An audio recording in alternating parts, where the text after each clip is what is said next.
नाविक और गांव वालों की मजेदार कहानी। एक नदी किनारे बसा गांव था।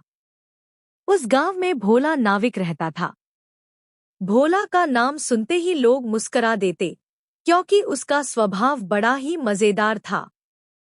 नाव चलाते समय वह हर यात्री से हंसी मजाक करता और उसका सफर हल्का फुल्का बना देता। भोला का अंदाज। जब कोई यात्री उसकी नाव में बैठता तो वह कहता, पैसा चाहे बाद में देना, पहले हंसकर बैठना पड़ेगा, नहीं तो मेरी नाव आगे नहीं बढ़ेगी। लोग हंस पड़ते और माहौल खुशनुमा हो जाता। एक दिन की घटना। एक बार गांव के चौधरी, पंडित जी और मास्टर जी तीनों उसकी नाव में बैठे। नदी थोड़ी उफान पर थी। भोला ने मजाक किया, देखो जी, मेरी नाव की खासियत है कि इसमें बैठो तो हर कोई अपनी राज खोल देता है। अब चौधरी जी बताओ, आपने खेत से कितना गेहूं छुपाया? चौधरी झेंपकर बोले, अरे नहीं, छुपाया कहा, बस थोड़ी सी रख ली है। सब हंस पड़े।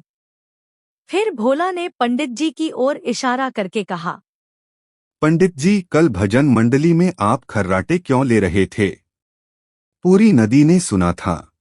पंडित जी शर्मा गए और बोले, अरे वो तो ध्यान में था, खर्राटे नहीं, ओंकार था। अब बारी मास्टर जी की थी। भोला ने छेड़ा, मास्टर जी, आपने बच्चों को तो गणित सिखा दिया, लेकिन खुद अपनी बीवी के खर्चे का हिसाब क्यों नहीं मिला पाते? यह सुनकर पूरी नाव ठहाकों से गूंज उठी। नाव का झटका। इसी बीच नाव जोर से हिली। सब डर गए।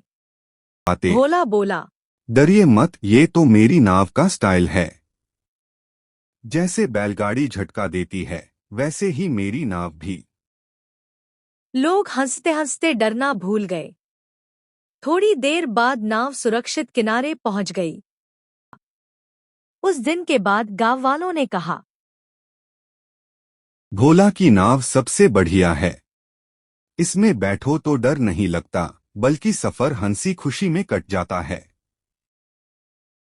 सीख। जिंदगी की नाव अगर हंसी और खुशियों से चलाई जाए तो मुश्किल रास्ते भी आसान हो जाते हैं।